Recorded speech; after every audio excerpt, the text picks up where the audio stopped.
atatupasha mengi tu kuhusiana na shughuli hiyo. Kwa sasa tukiendelea na taarifa zetu ni kwamba kamati ya kitaifa kuhusu malalamishi ya mazingira imezipatia makataa ya miezi miwili kampuni zinazomiliki machimbo kaunti ya Kilifi kuhakikisha kwamba zinafuata sheria za uchimbaji madini. Kwa mujibu wa mkurugenzi mtendaji wa kamati hiyo Mary Njogu, wamepokea malalamishi kutoka kwa wakazi kwamba wawekezaji katika migodi hiyo ya kokoto na madini inasababisha uchafuzi wa mazingira unaoathiri wakazi kiafya.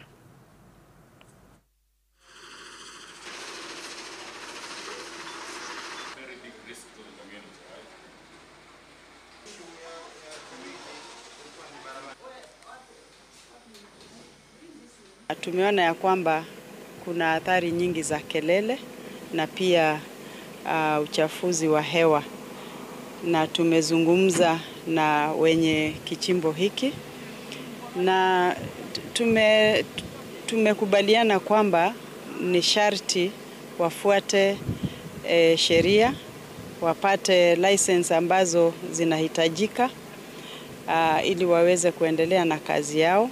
Na tutazungukia zile zingine, na pia hii ni kueleza wawekezaji wengine ni vyema wahakikishe pia kama kuna stakabadhi zozote ambazo zinahitajika kwa upande wa kaunti wawe nazo ili wafanye kazi